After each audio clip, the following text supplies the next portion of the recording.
बहुत ज़्यादा ऑथेंटिसिटी पे भी डाउट, तो मैं ज़रूर काउंटर चेक करूँगा, और काउंटर चेक उसी वक्त करूँगा अगर मुझे अपनी डायग्नोसिस उसकी में मिसमैच नज़र आ रहा होगा।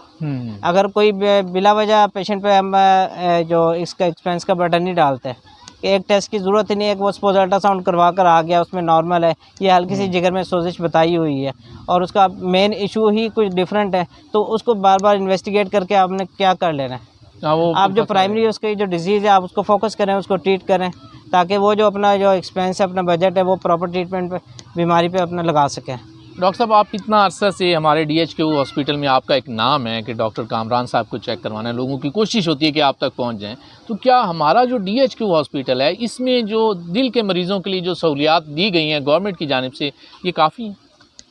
काफ़ी तो नहीं है, लेकिन पहले से अल्हम्दुलिल्लाह बेहतर ज़रूर है, क्योंकि जब मैं 2012 में मैं आया था उस वक्त मैं और डॉक्टर सिकंदर साहब होते थे, हम दोनों ने मिलकर कार्डियोलॉजी के पेशेंट्स हमने मैनेज किए हैं। उस वक्त हमारे पास हम दोनों मॉर्निंग में ड्यूटी करते थे और इवनिंग नाइट पे हम ऑन कॉल होते थे।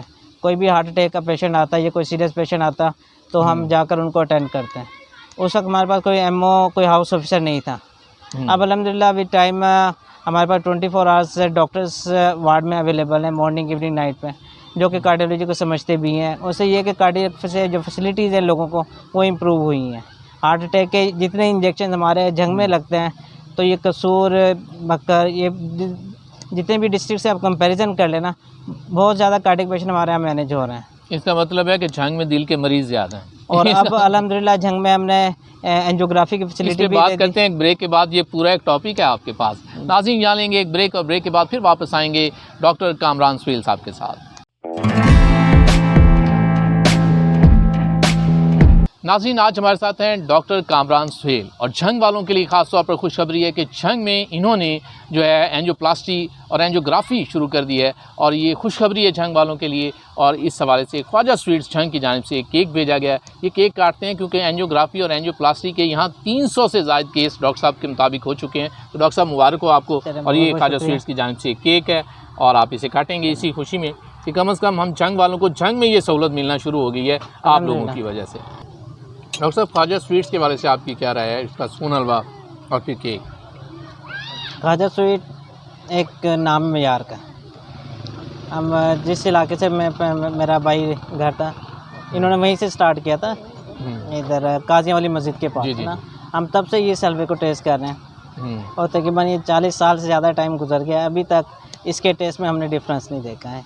और यही इनकी कामयाबी है कि इन्होंने अपने मयार को, अपनी क्वालिटी को मेंटेन रखा हुआ है। और इसी तरह इन्होंने केक सब लॉन्च किए हैं या फास्ट फूड है, तो इसमें भी ये इसी तरह है, यहाँ पे कोई कंप्रोमाइज़ नहीं करते। ये इनकी नेक नीति है और इस वजह से अल्लाह ताला ने नवाज रहा है। और हमें तो इस हवाले से कॉल्स आती हैं बाहर से, जो दोस्त अहबाब फैमिली के, जी हमें ख्वाजा का सोन हलवा भेजिए। आपको भी आती है ऐसी? हम खुद भाई इस हलवे को भिजवाते हैं। अच्छा, बाहर के शहरों में। बहुत शुक्रिया डॉक्टर साहब इस हवाले से, ख्वाजा स्वीट्स के हवाले से आपके रिव्यू। अब मैं ये जानना चाहूँगा डॉक्टर साहब से, ख़ास तौर पर आप पैराडाइज सिटी के रिहायशी भी हैं, और इस सोसाइटी के बारे में आप क्या कहें? बहरहाल मैं भी रिसेंटली पैराडाइज में शिफ्ट हुआ हूँ, बहुत अच्छा माहौल है, तो इस माहौल से ही मुतासिर होकर मैंने अपना जहन बनाया था कि मैं ये अपने घर की कंस्ट्रक्शन करूँ। और मेरे जो बाहर से भी जो भी कुलीग आते हैं वो यही कहते हैं कि आप जंग में नहीं बल्कि जंग के इस्लामाबाद में रह रहे हैं। ऐसे ही है, यहाँ की सफाई, इनकी मेंटेनेंस बहुत आला है।